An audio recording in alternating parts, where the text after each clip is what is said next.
40 number का सूत्र साधन पाद। ठीक है, देखिए महर्षि पतंजलि ने, मैंने कहा ने कि वो भी सभी गुणों को मानते हैं कि जो सत्व गुण प्रधान है वो तो आपने कहा कि अहिंसा, सत्य, अस्तेय, ब्रह्मचर्य, अपरिग्रह उसका पालन करना है।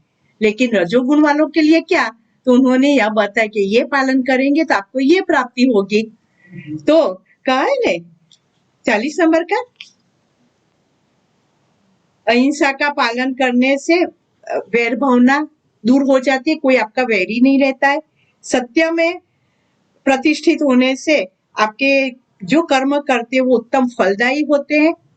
चोरी नहीं करना, अस्तेय में दृढ़ स्थिति होने से सर्व रत्नों की प्राप्ति होती है, यानी कि सर्व प्रकार की संपत्ति, सुख संपत्ति, समृद्धि प्राप्त होती है।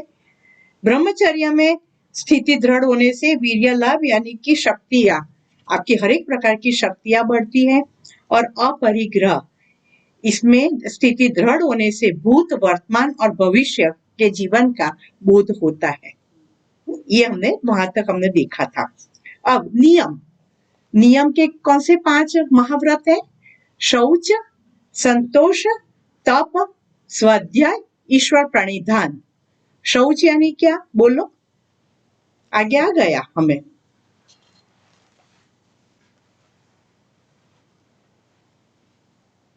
शौच शुद्धि, आंतर शुद्धि और बाह्य शुद्धि, दोनों प्रकार की शुद्धि। संतोष, संतोष यानी संतोष, जो मिला उसमें आनंद में रहना। तप, हर एक परिस्थिति में सम रहना। स्वाध्याय, सेल्फ इंट्रोस्पेक्शन और शास्त्रों का पठन करते हैं वो। और ईश्वर प्रणिधान यानी ईश्वर की शरणागति स्वीकार कर लेना। तो वो करने से क्या प्राप्ति होती है, वो यहाँ पर महर्षि पतंजलि हमें बताना चाहते हैं। 40 नंबर का सूत्र, शौचात स्व अंग जुगुप्सा परैहि असंसर्गः। शौचात स्व अंग जुगुप्सा परैहि असंसर्गः। શૌચ શુદ્ધિના પાલનથી પોતાના અંગો પ્રત્યે ઘૃણા તથા अन्य સાથેના સંસર્ગનો અભાવ થાય છે। यानी कि शरीर की जो आसक्ति होती है ना अपने शरीर में या तो दूसरे के शरीर में, जो बहुत सारी आसक्ति होती है, तो शौच के अभ्यास से वो दूर होती जाती है। क्योंकि वो जानते हैं कि शरीर जो है उसके अंदर तो मल मूत्र लोही सब पड़ा हुआ है, तो अशुद्ध ही है। तो ये जान लेते तो अपने आप अपने शरीर के प्रति घृणा होती है, तो देह में आसक्ति नहीं रहती है। जो काम करते हैं वो देह से परे होकर करते हैं। मैंने कई संतों को देखा है, देह में कुछ नहीं है, इतने सारे रोग होते हैं, ताकत नहीं होती, फिर भी इतना सारा काम करते रहते हैं देह से परे होकर। यहाँ पर ऐसा कहना है कि देह का घृणा यानी देह में આસક્તિ नहीं रखना है। શરીરને છોડી દેવાનું છે એવી વાત નથી કરતા, મારું શરીર ગંદુ છે એવું નથી। हाँ, शरीर के प्रति आसक्ति नहीं कि आखो दिन शरीर शरीर शरीर करता रहिए। और दूसरे के शरीर में भी जो आसक्ति रहती है उसको भी दूर करने के लिए कहते हैं कि शौच का पालन करें, तो योगी का हृदय शुद्ध हो जाता है और उसको ज्ञान हो जाता है कि शरीर अशुद्धियों से भरा हुआ है, तो इस तरह से उसके प्रत्येक का राग जो है, अटैचमेंट है, वो कम होता जाता है।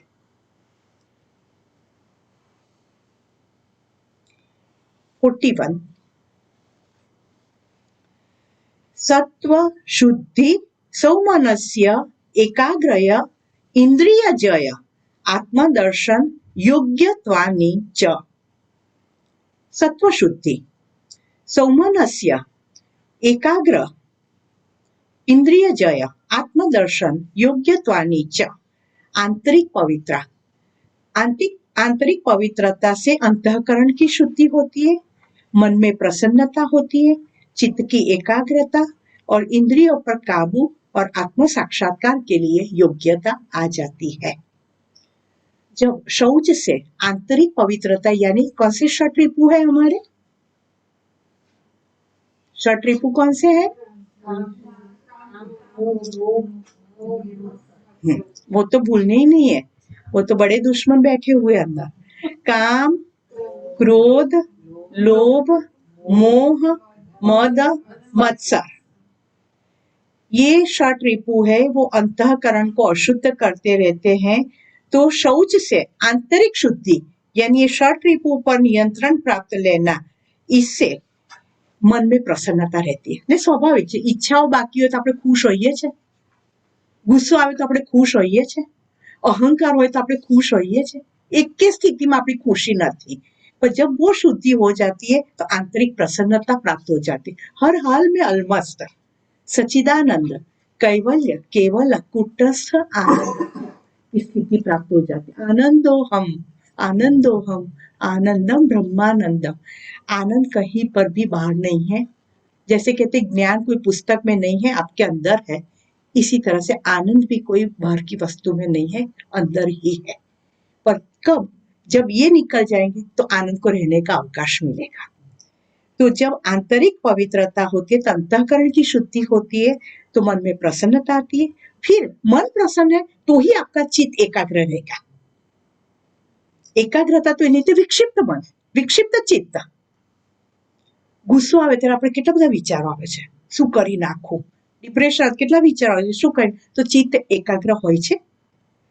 આપણે જોઈએ છે કે जब चित्त में वो विक्षिप्त होता है, कोई एक काम ठीक से नहीं होता है। સમજી લો કે કોઈ પણ કામ મારું વ્યવસ્થિત થતું નથી, એનો અર્થ એ થયો કે મારું મન એકાગ્ર નથી, મારું ચિત્ત એકાગ્ર નથી, ભમ્યા કરે છે ચારે દિશા, આમાં ભમે આમાં ભમે આમાં ભમે। और जब तक मन में प्रसन्नता नहीं आएगी, और मन में प्रसन्नता कब आएगी, जब तक अंतःकरण की शुद्धि नहीं होगी, तब तक वो एकाग्रता नहीं आएगी। तो एकाग्रता, और फिर एकाग्रता आ गई तो अपने आप अपनी इंद्रिया है उस पर कंट्रोल आ गया, बहिर्मुखता चली गई, अंतर्मुख हो गई, और वो ही अंतःकरण, वो ही मन, वो ही चित्त, वो ही इंद्रिय आत्म साक्षात्कार के लिए योग्य हो जाते हैं। देखो, हमारे सबके घर में नाइफ है, चाकू है। चाकू से हम सब्जी भी काट सकते हैं, और चाकू से हमारी उंगली भी कट सकती है। तो આપણે ચાકુને બહાર ફેંકી દીધા, ના આંગળી કપાઈ જાય એનાથી ફેંકી દો, ચાકુ ના જોઈએ ઘરમાં, ફેંક્યા નથી ફેંક્યા, पर कितनी जागृतता पूर्वक उसका यूज करते हैं कि नहीं। જ્યારે હાથમાં લીધું તરત જાગૃતતા આવી ગઈ કે બહુ સાચવીને એનો ઉપયોગ કરવાનો છે, હે ને। અને ભાગ્યે જ આપણે આંગળી ઉપર કંઈ પણ થાય, બહેનોને તો રોજે રોજ કેટલી વાર ચાકુ હાથમાં લીધું, કેટલી એ વખતે એ જ ક્ષણે કેટલી જાગૃતતા આવી જાય, हमारा हाथ में चप्पू है, और सामने कोई व्यक्ति आता है तो भी हम चप्पू को संभाल के रखते हैं कि कहीं उसका हाथ ना लग जाए। इसी तरह से हमारी इंद्रिय है, मन है, वो आप सही तरह से उपयोग करो तो आपको आत्म साक्षात्कार की ओर ले जाते हैं। लेकिन अगर आपकी जागरूकता नहीं रहे तो फिर वो आपका पतन भी करवा सकती है। इसीलिए यहाँ पर महर्षि पतंजलि कहते हैं कि शौच यानी बाह्य शुद्धि, आंतरिक शुद्धि, और इससे आपकी एक योग्यता आ जाती है कि जो अंतिम लक्ष्य आपको प्राप्त करना है उसके प्रति आप अग्रसर हो जाते हैं। जो शुद्धि का शौच का प्रयोग करते हैं ना, तो योगी का हृदय शुद्ध हो जाता है। तो कैसा भाव जागता है? सात्विक भाव। सात्विक भाव अंदर से जागृत हो जाता, अपने आप रजोगुण और तमोगुण अपने आप उसका नाश हो जाते। सत्व आया, रजोगुण तमोगुण गया, गया यानी कम हो गया, एकदम कम हो गया है तो सही। तो वो सत्व गुण आया तो मानसिक प्रसन्नता आ गई, तो मन की एकाग्रता आ गई, तो इंद्रिय पर कंट्रोल आ गया, और इंद्रिय पर कंट्रोल आ गया तो फिर जो चित्त है वो ब्रह्माकार वृत्ति, अभी हमने जो भगवत गीता में सीखा वो ही सब कुछ ब्रह्म है, वही वृत्ति आ जाती है। तो फिर कुछ प्राप्त करने का बाकी नहीं रहता है। पर शुद्धि से ही स्थिरता प्राप्त होती है। अंतिम बॉटम लाइन शुद्धि तो चाहिए। 42 संतोषात अनुत्तम सुख लाभ। अब संतोष में रहने से क्या प्राप्ति होती है? संतोष यानी जो कुछ हमारे भाग्य में है, जो कुछ हमें मिला उससे हमें आनंद है। तो पूर्ण संतोष के पालन से उत्तम के उत्तम सुख की प्राप्ति होती है।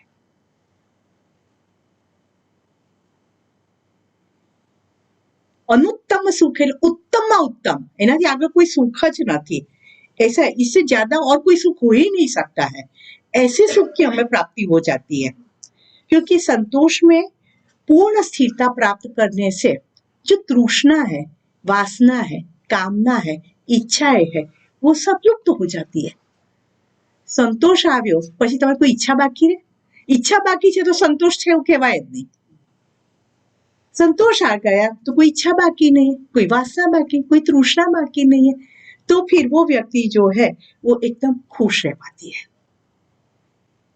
આ ભગવદ ગીતામાં આપણે તમારી પાસે જે આવ્યું, आपके सामने जो आया उसका स्वीकार कर लिया, आप संतुष्ट थकू है बेटा.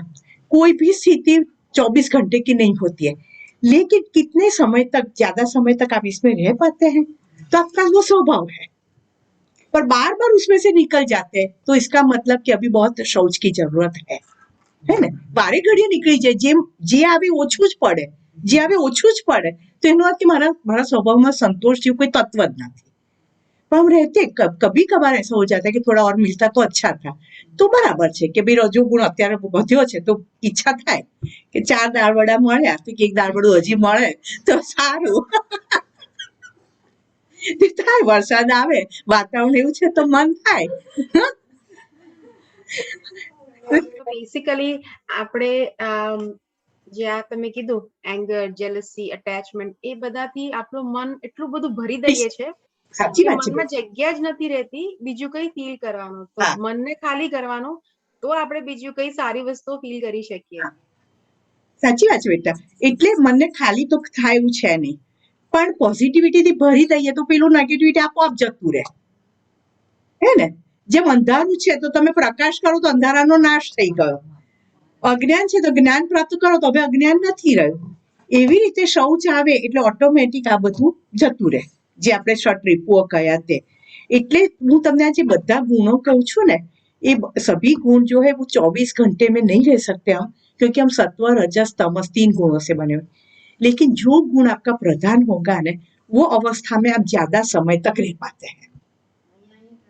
એક એક્ઝામ્પલ આપું હવે કે ગમે તેટલું સાત્વિક રહેવું હોય, તમે પેલું ખાવાનું એક્ઝામ્પલ આપ્યું ને હા, કે જમવાનું બનાવે છે 3 કેરેક્ટર, આપણે બેલેન્સ રહીએ પણ હસબન્ડ બોલે ને ખાવાનું તો સારું છે પણ મારી મમ્મી જેવું નહીં, ત્યાં તમે સીધા સાત્વિક માંથી તમોમાં આવી જ જાઓ.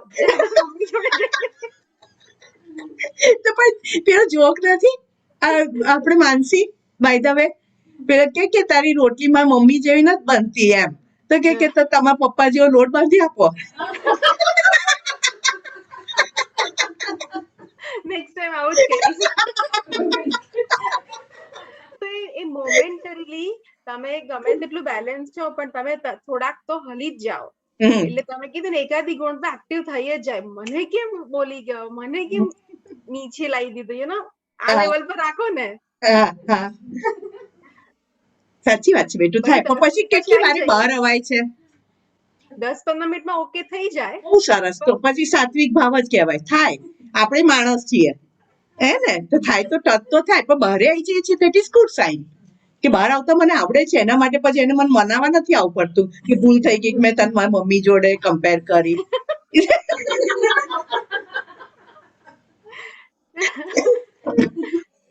પણ પછી એને એ વસ્તુને યાદ રાખવાની, ફિટ કરવાની, અને પછી ફ્યુચરમાં એ બડા હથિયાર હે, બડી જંગ में યુઝ કરેંગે એવું રાખવાનું ને. ના, એવું ના રખાય બેટું, એ તો બહુ મોટું પાછું ષટ્રિપું થઈ જશે.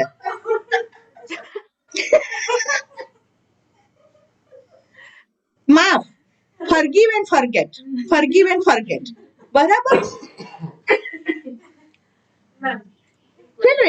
એવું કહેતા હોય ને એની पाछळ मैं जानती हूँ कि ऐसा प्रयोजन नहीं होता है कि हमें नीचे होता नहीं कि, पर हम और ज्यादा अच्छी तरह से बनाए इसकी वजह से, है ना.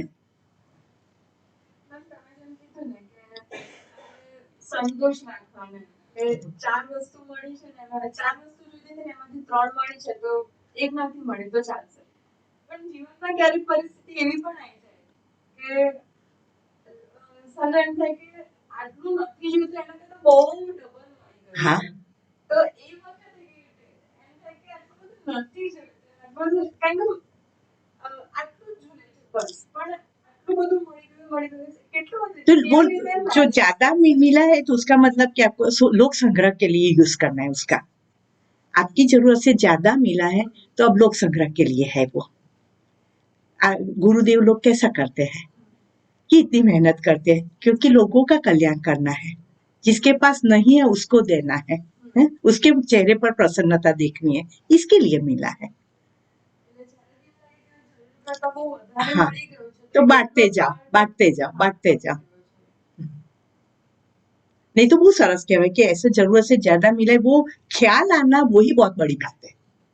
नहीं तो બધું જોઈએ જ છે, બધું જોઈએ જ છે, है ना? वही बहुत बड़ी बात है। तो पूर्ण संतोष के पालन से उत्तम सुख की प्राप्ति होती है क्योंकि अंदर से ही आनंद मिलता है।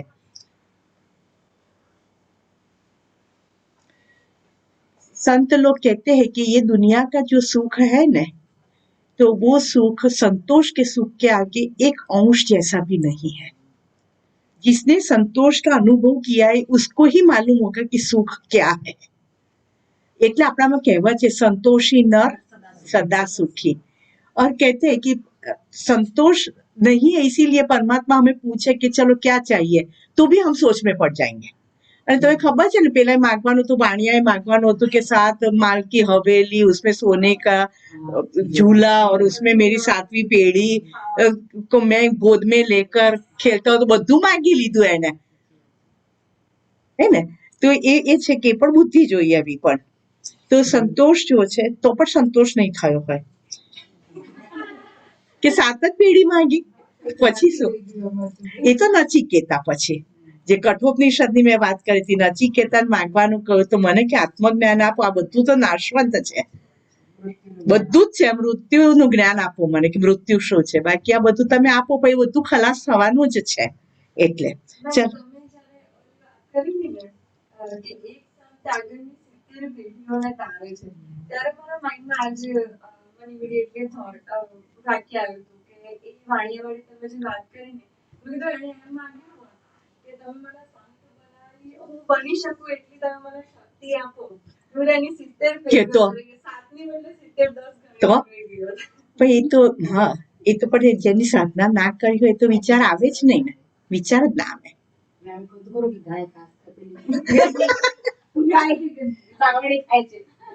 चलो 43 कायेन्द्रिय सिद्धि ही अशुद्धि क्षयात तपसः। तपनी प्रतिष्ठा थी। अब तीसरा आया तप। तपनी प्रतिष्ठा थये अशुद्धिनो नाश थवाथी शरीर तथा इंद्रिय संबंधी सिद्धियों प्राप्त थाय छे। तप यानी सहन शक्ति। और सहन शक्ति से क्या प्राप्ति नहीं होती है? तप का निरंतर अनुष्ठान से अशुद्धियों रूपी जो मल होता है वो दूर हो जाता है और फिर इससे शरीर भी स्वच्छ रहता है, स्वस्थ रहता है और हल्का फुल्का हो जाता है और कई सिद्धियां प्राप्त होती है। पाછી યોગમાં સિદ્ધિઓ છે, અણીમાં લઘીમાં, આમ તમે અણુ જેવા થઈ જાઓ। લઘીમાં એટલે आपको मालूम है हनुमान जी ने एकदम छोटा स्वरूप धारण कर दिया था, वो सुरसा के मुंह में से पसार होने के लिए, वो लघीमा कहते हैं। પછી गरिमा એટલે મોટું स्वरूप धारण कर दीधું તું, तो गरिमा। इस प्रकार की सिद्धियां भी प्राप्त होती है। तप में स्थिति जब दृढ़ हो जाती है, कई प्रकार की सिद्धियां मिलती है क्योंकि शरीर स्वच्छ हो जाता है, इंद्रिय की शक्तियां जो है उसको हम सही दिशा में उसका उपयोग कर सकते हैं। कैसी कैसी दिव्य दर्शन, कई बार देखो वो भी हमें होती है कि थोड़ा हमने ज्यादा भक्ति करते हैं तो कई बार ऐसी हमें परमात्मा की आंख बंद करते हो परमात्मा के दर्शन हो गए कि श्रीनाथ जी भगवान મને તો દેખાય, કહીએ છે કે નહીં? બીજા કોઈને ના દેખાય પણ મને कहते इस तरह से दिव्य दर्शन भी होते हैं। दिव्य श्रवण, कोई दूर से कोई सुंदर आवाज आ रही है, कोई કે મને કોઈ મંત્રોચ્ચાર કરી રહ્યા એવું સંભળાય છે, ક્યારેક ક્યારેક આપણને આવી અનુભૂતિ થાય છે, નથી થઈ એવું નથી। पर एक कब जो होती है जब तप का स्वाध्याय होता है, तब सहन शक्ति वो सब प्रकार की सिद्धियां लेकर आती है। फिर 44 स्वाध्यायात इष्ट देवता संप्रयोग। स्वाध्याय यानी इंट्रोस्पेक्शन, अपने आप के अंदर झांकना, आज मैंने क्या किया और जो भी गलत किया होगा वो चेतना की जागृति में ही होता है, क्योंकि आत्मा तो हमें हमेशा कुछ भी गलत करने से मना ही करता है, लेकिन उससे पर होकर उसको दबाकर काम करते हैं तो वो जागृति हो गई, तो वो बाहर आता जाएगा, तो हम उसको छोड़ते जाएंगे, क्योंकि हर टाइम पर जवाब देना हमारे लिए मुश्किल हो जाएगा। और शास्त्र का पठन, अब जब शुद्धिकरण ही हुआ है तो फिर अपने आत्मा को अपलिफ्ट करने के लिए शास्त्रों का पठन करें, जप मंत्र करें, तप करें, अनुष्ठान करें, तो इससे जो क्या प्राप्ति होती है, इष्ट देवता का साक्षात्कार होता है। ના, આત્માના પ્રકાશથી ચિત્ત પ્રકાશિત છે. એ મેં આગળ આપણે આવી ગયા, બધા એવું માને કે ચિત્ત અને આત્મા એક જ છે, પણ એવું ચિત્ત જડ જ છે, પણ આત્માના પ્રકાશથી પ્રકાશિત છે એટલે બધું કરી શકવા માટે સક્ષમ છે. અને આત્મા દ્રષ્ટા જ છે ખાલી. ચિત્તને જે એના સંસ્કાર છે એ પ્રમાણે વર્તવા દે છે. તારા સંસ્કાર છે હું જોયા કરું છું, તું ક્યાં સુધી એ કરીશ. ચેતના એટલે આત્મા થઈ ગયો. चित्त અને चेतना अलग वस्तु, चेतना એટલે कॉन्शियसनेस, आत्मा है ना। तो जब स्वाध्याय करते हैं तो हमारे जो इष्ट देव है उसका हमें पूर्ण साक्षात्कार हो जाता है। वेद वगैरह का पठन करते हैं, मंत्र जप करते हैं, तो कोई जो योग करते हैं, गुरुओं के जो साथ सत्संग करते हैं, उनके प्रवचन सुनते, ये सब से ये स्वाध्याय हो गया। और इससे धीरे धीरे हमारा जो इष्ट देव है उसके स्वरूप का हमें दर्शन होता है और उसके स्वरूप के जैसे हम हो जाते हैं, उसमें ही लीन हो जाते हैं। 45 હવે શું કરવાનું બાકી રહ્યું બોલો. સમાધિ સિદ્ધિ ઈશ્વર પ્રણિધાનાત. શું માનસી બોલ. ઈશ્વર પ્રણિધાન એ જ કીધું મેં લાસ્ટ. ઈશ્વર પ્રણિધાન થી નિર્બીજ સમાધિ સિદ્ધ થાય છે. निर्बीज यानी संस्कार निशेष अवस्था, ईश्वर भक्ति, परमात्मा की जो भक्ति करते उसके ऊपर शरणागति स्वीकार कर लेते हैं, तो हमारे सभी कर्म और उसका फल जो है उसके चरणों में ही समर्पित कर देते हैं, फिर कोई विघ्न नहीं आता है। और विघ्न आता है तो भी उसमें से हम पार हो जाते हैं, क्योंकि करने वाला भी वही है। वो परीक्षा करने के लिए विघ्न आता है, देखते हैं कि तुम्हें मेरे अंदर कितनी श्रद्धा है, फिर उसमें से पार हो गए। अगर श्रद्धा रखी तो पार हो गए, और फिर समाधि सिद्ध हो जाती है, फिर कोई संस्कार शेष नहीं बचता है, और इसे कहते हैं निर्बीज समाधि। और ये समाधि होती है ना, फिर कोई भी देश में कोई भी काल में गति कर सकते हैं, कोई बंधन જ ના રહે। ચંદ્ર ઉપર શું છે, મંગળ ઉપર શું છે, સૂર્ય ઉપર શું, બધી જ ખબર પડી જાય। સૂક્ષ્મ રીતે તમે બધું જોઈ શકો। પેલા દેશમાં અત્યારે શું ચાલી રહ્યું છે બધું જ તમને યથાર્થ જ્ઞાન થવા માંડે, તમને બધું।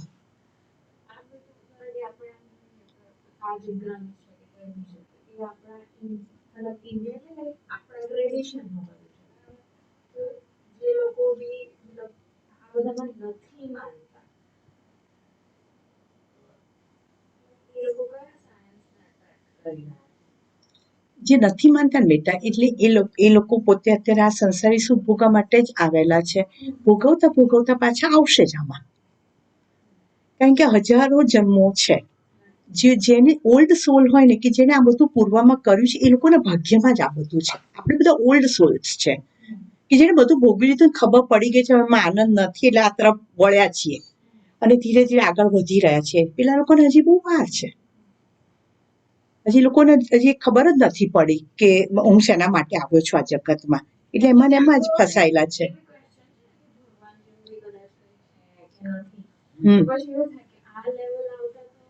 હાસ તો એટલે જન્મોના જ હજારો જન્મો થશે, આવવું તો પડશે જ એક દિવસ।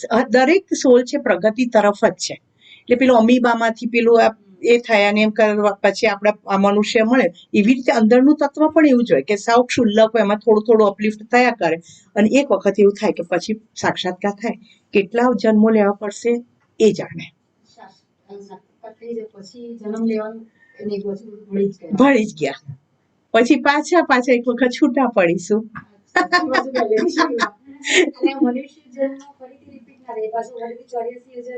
ના ના ના, એવું કઈ નહીં, એવું કશું જ નહીં, એવું કઈ જ નહીં કે જો ઈચ્છાઓ બાકી હોય તો તમે એમાં ભળવાના જ નથી. પણ જો ઈચ્છાઓ બધી આ છે કે નિર્બીજ સમાધિ એટલે તમે એની અંદર વિલીન થઈ જાઓ, પછી તમે આવો ને તો કેવા સ્વરૂપે આવો? લોક કલ્યાણના માટે આવે. જે ગુરુ આવે છે, હા, પછી હા, બધા જુદા જુદા અવતારો ધારણ કરે છે, અંશાવતાર ને બધા છે, એ લોકો એ રીતે આવ્યા હોય કે લોકોની સેવા કરવા માટે આવે, બાકી પોતે ભોગ ભોગવવા નથી આવતા. એ ભાવથી આવવાનું હોય. આપણે તો એ ભાવથી આવીશું હવે. ચલો હવે બહુ જ અગત્યનું આવે છે, શરૂ થાય છે 46. હવે યમ નિયમ પૂરે હુએ हमारे. हाँ, यमना 5 महाव्रत याद रही गया?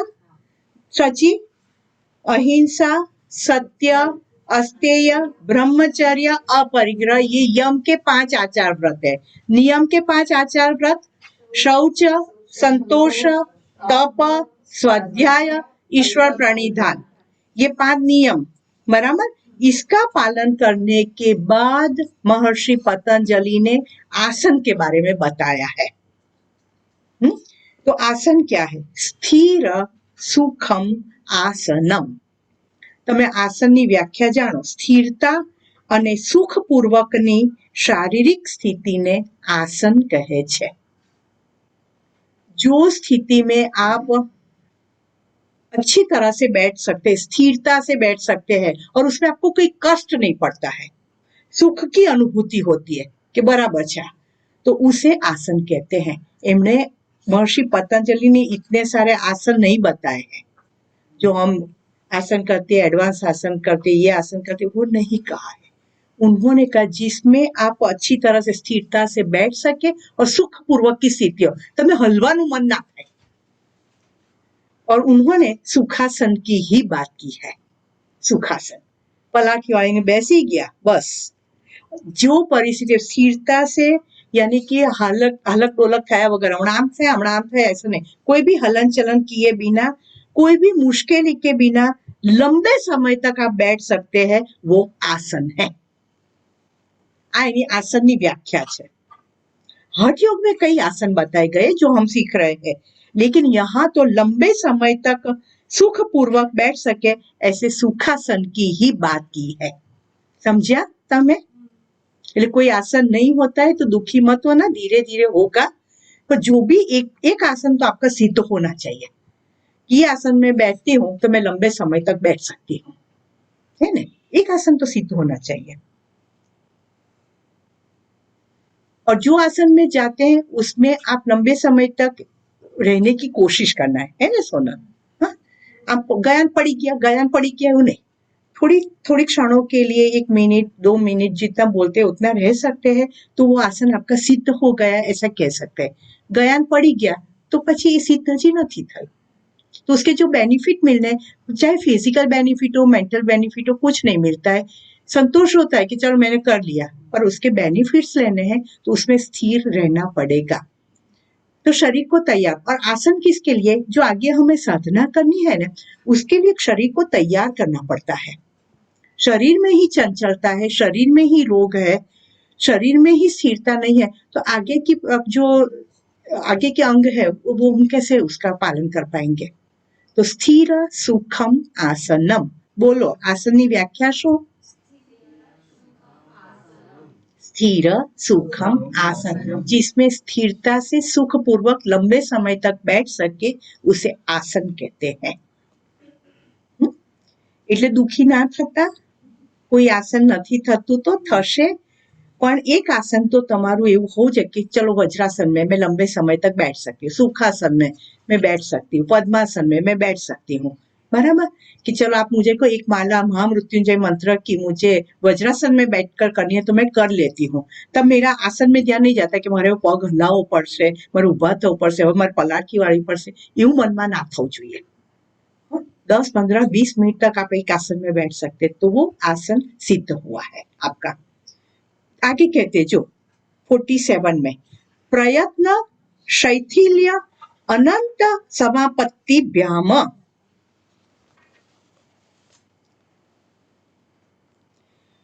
प्रयत्न शैथिल्य अनंत्य समापत्तिभ्याम. પ્રયત્નની શિથિલતા કરવાથી એટલે કે વિધાઉટ એફર્ટ્સ, બહુ પ્રયત્નો તમારે ના મૂકવા પડે અને ચિત્તને અનંતમાં સમાહિત કરવાથી આસનની સિદ્ધિ થાય છે. जो आसन में आप बैठे उसके लिए आपको कोई प्रयत्न नहीं करना पड़ता है और अनंत यानी कि परमात्मा के स्मरण में आप लीन हो जाते हैं. મેં હમણાં તમને માળાનું ઉદાહરણ આપ્યું કે ચલો માળા કરવા બેઠા પછી હું કેવી રીતે બેઠી છું, મારે સ્થિતિ બદલવી પડશે, મારે પગ લાંબા કરવા પડશે, એવું કોઈ હલન ચલન કરવાનું મન ના થાય તો उसे आसन की सिद्धि कहते हैं. प्रयत्न शिथिल यानी कि विदाउट एनी एफर्ट्स और चित्त को अनंत में समाहित करना यानी परमात्मा में उसको लगा देना, तो वो उसे कहते हैं आसन की सिद्धि. देखने वाले को ऐसा लगेगा कि इतना लंबा कैसे बैठ सकते हैं, लेकिन आप अपना जो विषय है उसमें आप लीन हो गए हैं. मायाबेन साची बात, આપણે हम रेकी में बैठे 8-8 घंटा सुखासन में बैठ जाते हैं. वैसे रेगुलर में नहीं बैठ सकते, लेकिन रेकी में बैठे तो बैठ लेते हैं. 8-8 घंटा चलता है, कोई भी हलन चलन नहीं. लोग भी पूछते हैं कि इतना एक ऐसा कैसे बैठ सकते हैं, हमने तो कितनी बार पैर लंबे किया है. और वो विषय में पूरा मन लगा दिया, 100% उसमें चले गए तो फिर शरीर नहीं रहता है. जो स्थिति में बैठे वो सिद्ध हो गई स्थिति, फिर विषय में ही चले गए उसके, है ना.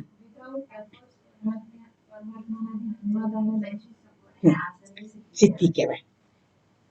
પરમાત્માનું ધ્યાન અથવા તો કોઈ પણ તમે સ્પિરિચ્યુઅલ ટોપિક લઈને ધારો કે યોગ શીખવાડતા હો તમે, ત્યારે પણ તમે જેમ બેઠા તેમને એમ શીખવાડ્યા જ કરો, તમારું હલન ચલન થતું જ નથી, તો એ કહેવાય તમારી આસનની સિદ્ધિ. તમે એ વિષયમાં જ જતા રહ્યા, આખા એમાં જ લીન થઈ ગયા, પણ તમે બીજું કઈ સૂચતું જ નથી કે મારું શરીર કેમનું છે ને બધું, है ना. तो उसे आसन की सिद्धि कहते हैं. इधर महर्षि पतंजलि ने चित्त को अनंत में समाहित यानी परमात्मा में कहा है.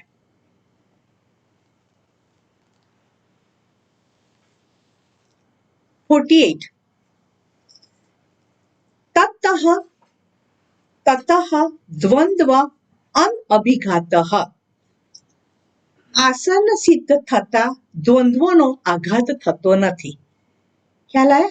आसन सिद्ध होने से जो द्वंद्व है, ठंडी गर्मी, रात दिवस, मान अपमान, लाभ हानि, ये द्वंद्व से भी रहित हो जाते हैं. કશું સતાવે નહીં. બેસી ગયા તો બેસી ગયા. આ યોગ્યો કેવા પર્વતની અંદર જઈને ધ્યાન કરવા નથી ઠંડીએ લાગતી જશે, ગરમીએ લાગતી જશે, બધું લાગતું, તરસે લાગતી હશે, ભૂખે લાગતી હશે, બધાથી પર થઈને કેવી સમાધિ લગાવી દે છે, હે ને. इसका कोई कुछ भी उसकी तकलीफ नहीं पड़ती है, कसु कोई द्वंद्व उसको मुश्किल नहीं करता है, सतावता नहीं है, हैरान नहीं करते हैं. आसन सिद्ध करो बस. અને તમારું તો બધાને થઈ જ ગયું છે, પલાઠી વાળીને બેઠા જ છો ક્યારના, है ना. जो सब्जेक्ट में हमें इंटरेस्ट पड़ता है ना, तब आसन अपने आप सिद्ध हो जाता है. जहां इंटरेस्ट नहीं पड़ता है तब शरीर में चंचलता आती है. मंत्र जपमा पड़े છે, તમારો અંદરનો જે इष्ट मंत्र હોય ને, वो मंत्र आप करते हैं ना तो ऑटोमेटिक आसन सिद्ध हो जाता है. पर कोई दूसरा मंत्र करने का आता नहीं है, या तो उसमें मन नहीं लगता है, तो शरीर में चंचलता आ जाती है. तो पहले तो हमें नक्की करना है कि मेरा इंटरेस्ट किस में है, और फिर उसी में मन को लगा देते. इसीलिए इष्ट का शब्द प्रयोग किया है, इष्ट देवता. તમારા જે ઈષ્ટ દેવતા હોય એનું બસ સ્મરણ કરશો તો તમારું આસન સિદ્ધ થઈ જશે. तो પછી कोई प्रयत्न भी नहीं करना पड़ेगा और अपने आप मन उसमें लग जाएगा, और फिर भूख तरस सबसे पार हो जाएगी, ठंडी गर्मी सबसे पार. આપણા માયાબેન બેઠા છે, કેવું તપ કરે છે જૈનો, કેવી રીતે તપ કરતા હશે. આટલા નાના એમના ટેણિયાએ કર્યું, અઠ્ઠાઈ કરી, કેવી રીતે કરી હશે, है ना. तो जब ये आसन सिद्ध हो जाता है, तप आता है, तब ये आघात नहीं लगते, द्वंद्व के आघात नहीं लगते हैं. आघात तभी लगते हैं कि जब शरीर स्थिर नहीं हुआ है, शरीर स्थिर नहीं है तो मन स्थिर नहीं है, मन स्थिर नहीं है तो अंदर इच्छाएं होती है, तो इंद्रिय जो है बहिर्मुख होती है, सब एक दूसरे के साथ कनेक्टेड है. बहिर्मुख है तो इच्छाएं होती रहती है, इच्छा होती है तो फिर शरीर की चंचलता आ जाती है, बराबर ने. तो कहते हैं कि फिर आसन सिद्ध होने से द्वंद्वों के आघात नहीं लगते हैं. 49 अब प्राणायाम के बारे में बोलते हैं।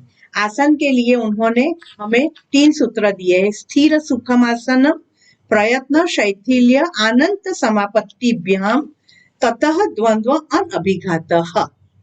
बराबर। स्थिर सुखपूर्वक बैठना आसन है और वो आसन में जाने के लिए कोई प्रयत्न नहीं करने पड़ते हैं और अनंत में यानी परमात्मा में मन को स्थिर कर देते हैं और जब परमात्मा में मन लग जाता है तो कोई द्वंद्वों का आघात नहीं लगता है, भूख तरस सबसे परे हो जाते हैं।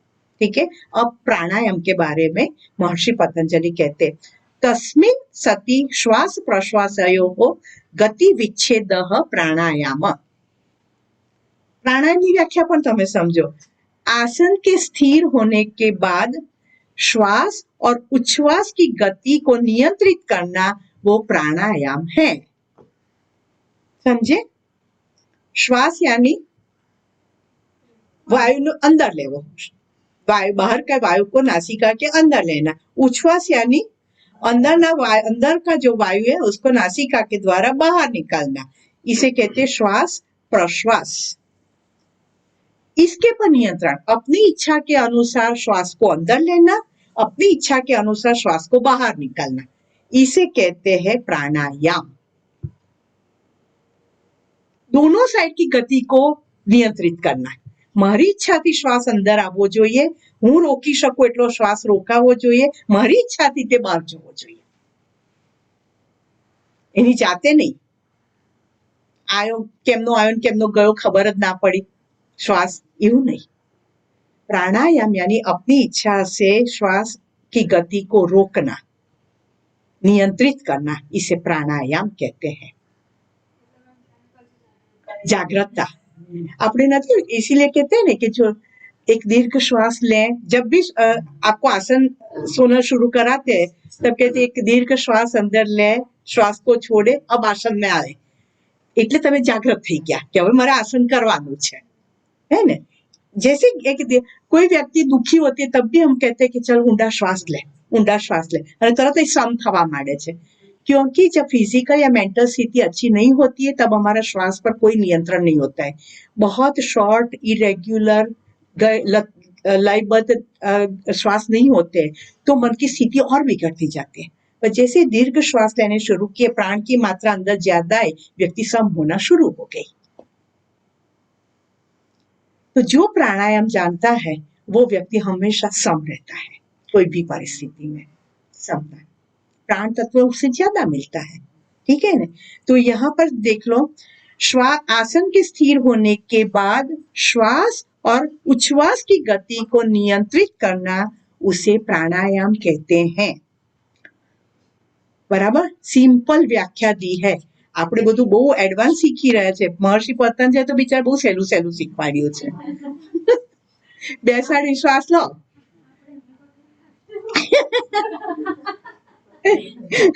हाँ, बैठ के बस एक अपनी अपनी क्षमता के अनुसार श्वास को अंदर लो, क्षमता के अनुसार रोको और धीरे धीरे बाहर निकालो, बस प्राणायाम થઈ ગયો। કોઈ મહેનત નહીં, બોલવાનું નથી તમારે કશું। कोई सजेशन देने की जरूरत नहीं पड़ेगी, है ना। પણ પછી આપણે એડવાન્સ તો બધું કરવું પડે ને। ચલો 50। अब प्राणायाम की व्याख्या आई। बाह्य आभ्यंतर स्तंभ वृत्ति ही देश काल संख्या भी परिद्रष्टो दीर्घ सूक्ष्म। એટલે प्राणायाम बाह्य आभ्यंतर, बाह्य वृत्ति, आभ्यंतर वृत्ति तथा स्तंभ वृत्ति, ऐसे 3 प्रकार के होते हैं। बाह्य वृत्ति यानी रेचक, पहले उन्होंने रेचक की बात की है, श्वास को बाहर निकालना। अभ्यंतर वृत्ति यानी पूरक, श्वास को अंदर लेना, अभ्यंतर वृत्ति। और स्तंभ वृत्ति यानी कुंभक, श्वास को अंदर रोकना। प्राणायाम बाह्य वृत्ति यानी कि रेचक, आभ्यंतर वृत्ति यानी पूरक और स्तंभ वृत्ति यानी कुंभक, ऐसे 3 प्रकार के होते हैं। ये ત્રણેય પ્રકારના પ્રાણાયામ વળી પાછા દેશ, કાળ અને સંખ્યા દ્વારા નિયમિત થઈને લાંબા અને સૂક્ષ્મ થાય છે. દેશ યાની રેચક કે સમય પર પ્રાણ શરીર રેચક સમયે પ્રાણ શરીરની બહાર હોય એ એનો દેશ કહેવાય. देश એટલે દેશની વાત નથી. रेचक करते तब प्राण बाहर होता है तो वो देश कहते हैं. काल यानी कुंभक के समय पर प्राण को अंदर रोकते हैं तो वो क्षणों को काल कहते हैं. और संख्या यानी प्राणायाम दरमियान જેટલા શ્વાસ પ્રશ્વાસ લેવાય તે સંખ્યા કહેવાય.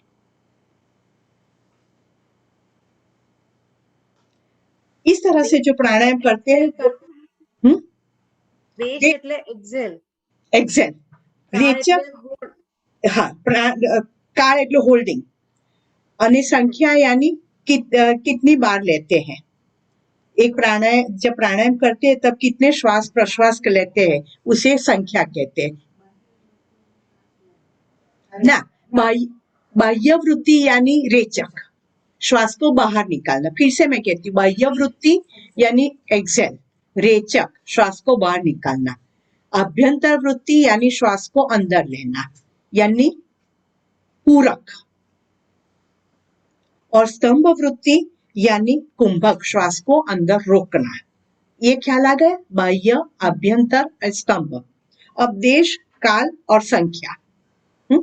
तो देश यानी रेचक करते हैं जब श्वास को बाहर निकालते एक्सहेल करते तब प्राण शरीर के बाहर होता है वो उसका देश हो गया, उसे देश कहते हैं.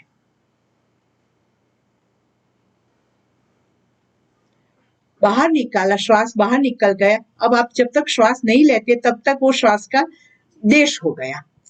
अब काल, जितने समय तक आप श्वास को अंदर रोकते कुंभक करते प्राण अंदर रहता है वो उसका काल हो गया, काल कहते हैं उसे. वो क्षणों को काल कहते हैं.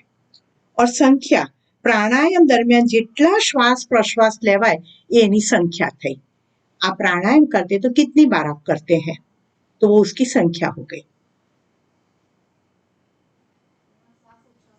बन जाए श्वास लीधो, रोक्यो અને બહાર કાઢ્યો એ એક प्राणायाम થયો.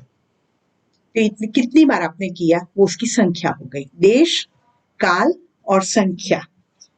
इस तरह से आप ध्यान में रख के करते हैं तो आपका प्राणायाम लंबे समय तक होता है और ज्यादा से ज्यादा सूक्ष्म होता जाता है. ज्यादा समय तक आप कर सकते हैं.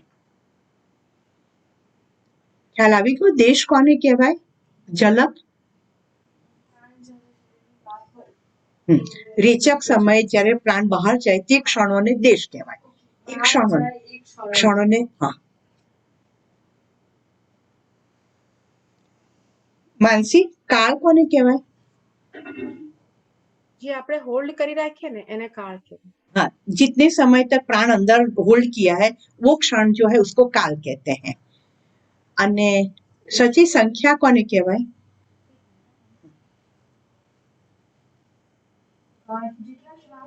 Number of breath.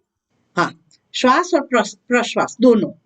लीधा, रोक्या ने काढ़िया, लीधा, रोक्या ने काढ़िया यानी कि पूरक, कुंभक और रेचक कितनी बार ये प्रक्रिया करते हैं वो संख्या कहलाती है.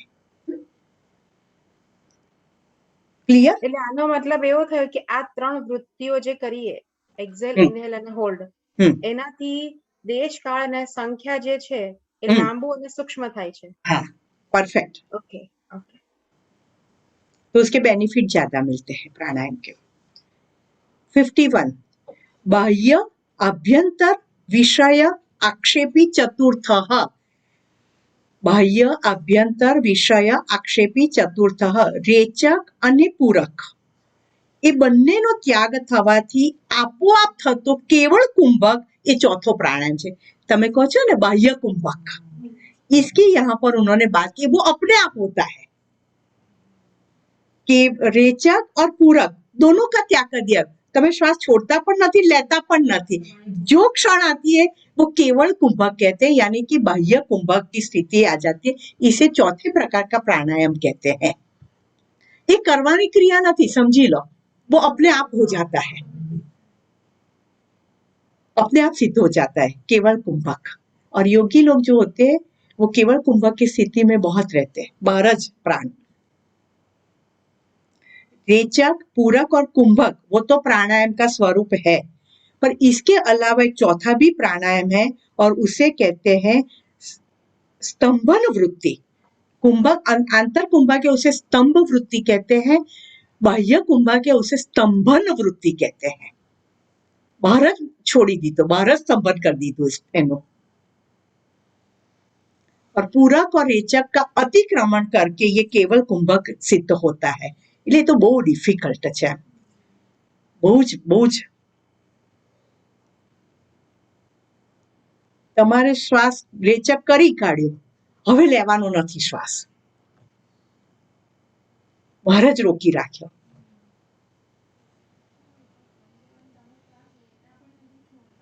હા, ચોથો પ્રાણાયામ એને સ્તંભન વૃત્તિ, પેલું આંતરકુંભક છે એ સ્તંભ વૃત્તિ કહે છે, આને સ્તંભન વૃત્તિ। નામ યાદ રાખવાના છે, તમને ખ્યાલ તો આવી ગયો।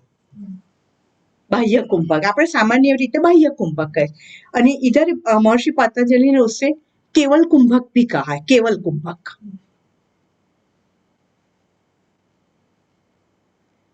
ખ્યાલ આવી ગયો? એકવાર કરી જોજો। કરાવે છે ને સોનલ, તું કયા પ્રાણાયામમાં એવું કરાવો છો તમે? शीतली शीतकारी अनुलोम विलोम में तुम्हारे आवश्य केवल कुंभक। रेचक और पूरक दोनों का त्याग करने से अपने आप जो प्राणायाम सिद्ध होता है उसे केवल कुंभक, ये चौथे प्रकार का प्राणायाम है। अब प्राणायाम से क्या लाभ होते हैं? तो 52 ततः क्षीयते प्रकाश आवरणम। प्राणायाम से प्रकाश यानी कि ज्ञान के आगे का जो आवरण है वो दूर हो जाता है, उसका नाश हो जाता है। લીલ હોય ને, પાણી પર લીલ હોય ને તો પાણી દેખાતું નથી, પણ જે બી લીલને ખસેડી તો પાણીના દર્શન થાય છે। વાદળ આવી જાય ને તો સૂર્ય દેખાતો નથી, એનો અર્થ એવો નથી કે સૂર્ય નથી, ના, લીલ ઉપર હોય, પાણી નીચે હોય, લીલ ઉપર તરે। हाँ हाँ, ऊपर तरती लील है ना, जब लील हो जाती है ना तो पानी दिखता नहीं है। हाँ, पर पानी है पर दिखता नहीं लील की वजह से। जैसे लील को दूर हटाए पानी के दर्शन हो गए, बादल है तो सूर्य दिखता नहीं है, तो जैसे बादल हटे सूर्य के दर्शन हो गए।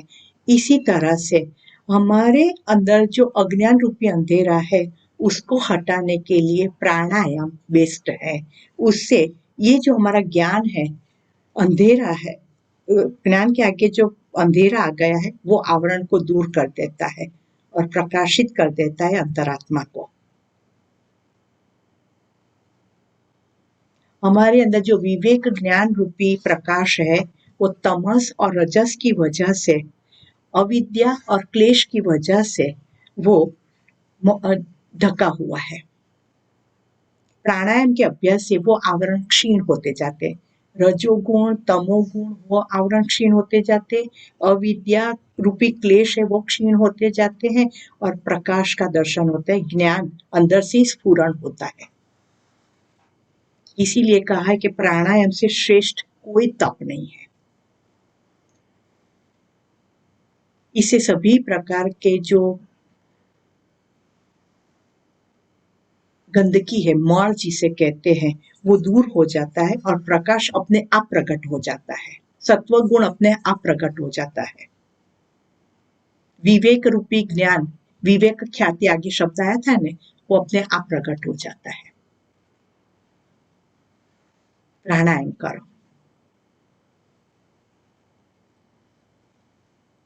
अब प्राणायाम से क्या लाभ होते हैं वो आगे आएगा। एक चैप्टर करी करे धारणासु च योग्यता मनसः, अन्य विविध धारणाओं करवा माटे मन योग्य बने छे।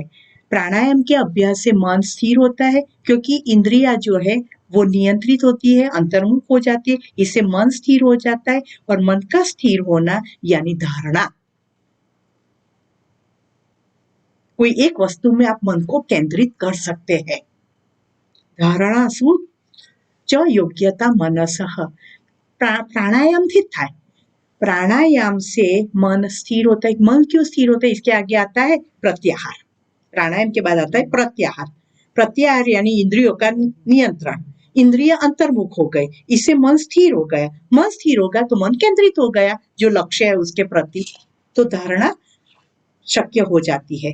54 स्विषय असंप्रयोगे चित्त स्वरूप अनुकारः इव इंद्रियाणां प्रत्याहारः। ઇન્દ્રિયોને પોતાના વિષયો સાથે સંબંધ ન હોય ત્યારે ચિત્તના સ્વરૂપમાં તદાકાર થઈ જવું એ ઇન્દ્રિયોનો પ્રત્યાહાર છે।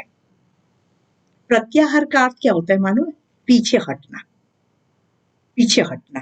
एनो एग्जेक्ट अर्थ ये होता है पीछे हटना, पाछळ खसी जવું। એટલે જે બહિર્મુખતા હોય એનાથી પીછે હટવું એટલે અંતર્મુખ થવું, બરાબર? આગળ જતા હોય એને બદલે પાછું આવી જવું એટલે विषयों से विमुख हो जाना। प्रत्याहार यानी विषयों से विमुख हो जाना। तो इंद्रिया अपने बहिर्मुख विषयों से पीछे हटके अंतर्मुख होती है, उसे प्रत्याहार कहते हैं। आपको मालूम है कि मधमाखीओ होय ने एनी एक राणी होय। हाँ, अब राणी बेसे ने तो बधा बेसे, राणी उड़े એટલે બધા ઉડે। એવી રીતે જ્યારે મન શાંત થઈ જાય ને તો ઇન્દ્રિયો શાંત થઈ ગઈ એટલે ચિત્તને અધીન થઈ જાય। ઇન્દ્રિય ચિત્તને અધીન થઈને કામ કરે એટલે પછી બાહ્ય વિષયોમાં રાગ રહેતો નથી, રાગ દ્વેષ રહેતા નથી અને પછી તે એ ઇન્દ્રિયો છે એનું પ્રત્યાહાર થઈ ગયો કહેવાય અને પછી ચિત્ત જેવું કરે છે એનું અનુકરણ એ કરવા માંડે છે। મધમાખીની રાણીની જેમ ઇન્દ્રિયો પણ ચિત્તને જ વશ થઈ જાય છે કે अब आप कहे वैसा हम करेंगे।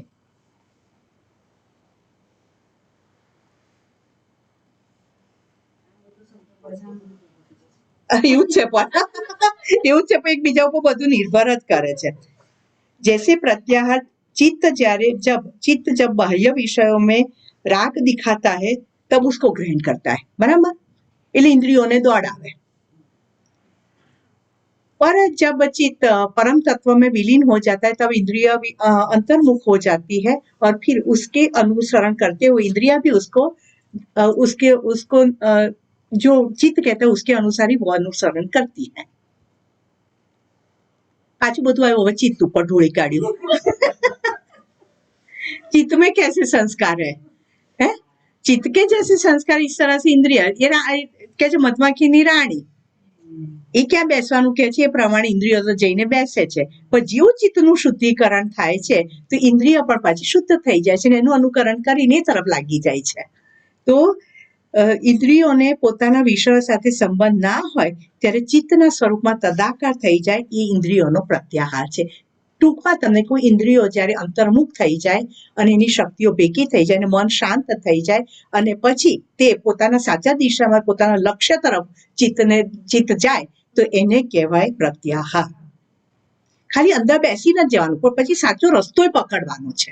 આપણે ન કહીએ કે ડેમ બનાવે પાણી ભેગું કરે પણ પાણી ભેગું કરી મૂકી નથી રાખવાનું, પણ એને સાચી દિશામાં પાણીને વહેવડાવવાનું છે। એટલે કેનાલો બનાવે, નહેરો બનાવે અને જ્યાં જરૂર છે ત્યાં પહોંચવું જોઈએ। એવી જ રીતે ઇન્દ્રિયોની જે શક્તિઓ છે એનો પછી યોગ્ય ઉપયોગ થવો જોઈએ, નહીં કે અંતર્મુખ કરીને બેસી ગયા હવે કશું કરવા નથી નહીં, હવે સાચી દિશામાં એને લગાડી દો। એટલે આંખોને દિવ્ય સ્વરૂપમાં લગાડી દો, કાનને સારા શ્રવણ મંત્રોચ્ચાર શ્રવણમાં લગાડી દો, મોંને ભગવાનનું નામનું ઉચ્ચારણ કરવામાં લગાડી દો તો એનો સાચો ઉપયોગ થયો કહેવાય, બરાબર? ને છેલ્લો તતઃ પરમાં વશ્યતા ઇન્દ્રિયાણામ પ્રત્યાહારથી ઇન્દ્રિયો પર પૂરેપૂરો કાબુ આવે છે। ચિત્તની એકાગ્રતાને કારણે ઇન્દ્રિયોનું વિષયમાં પ્રવૃત્ત ના થવું એ इंद्रिय जय है।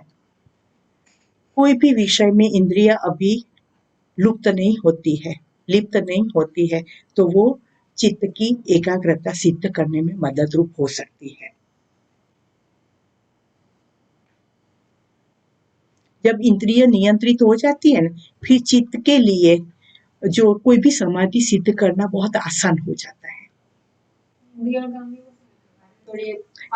इंद्रिय तो उत्पात्या છે, એકદમ ઉત્પાત્ય, તમને શાંતિથી બેસવા જ ના દે। હવે જેવું રિસેસ કહ્યું એટલે ચા એક પછી એક હવે રિસેસ ચાલો ચા હે ને તરત જ પાછી ઇન્દ્રિય પોતાનું ઉત્પાદ મચાન ચાલુ કરી દેશે અને પેલા કે હજી તપેલું ચડ્યું છે ક્યારે થશે એટલે એને શાંતિ છે જ નહીં। અને પછી ચા મળી લે પછી કે હવે દાળ વડા મળ્યા એટલે કે અરે હવે પાછું આસન કરવાના. હવે આજે વરસાદ પડી જાય તો સારું, તો આસનમાંથી છૂટ્યું. એટલે આ ચિત્તનો ઇન્દ્રિયોનો સ્વભાવ છે. મને ગમે એ કરાવો, મને નથી ગમતું એ બંધ કરો તમે. પણ ખરેખર એ અંતર્મુખ થાય તો આપણે જે કરવાનું છે એ તરફની એની ગતિ થાય.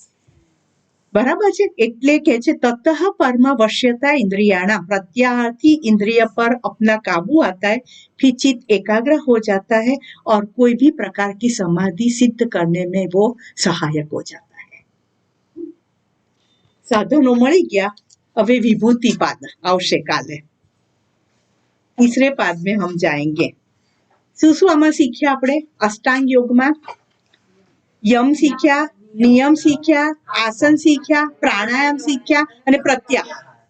હવે વિભૂતિ પાદમાં આવશે। આ 5 માટે આપણે પ્રયત્ન કરવા પડે છે। હવે विभूति पाद में आवश्य धारणा, ध्यान और समाधि अपने आप सिद्ध होती है। और इससे क्या फायदे होते हैं वो कल से हम चालू करेंगे। विभूति पाद। ओम पूर्णमदा पूर्णमिदं पूर्णात् पूर्णमुदच्यते पूर्णस्य पूर्णमादाय पूर्णमेवावशिष्यते। ओम शांति शांति शांति। हरि ओम। श्री गुरुभ्यो नमः। हरि ओम।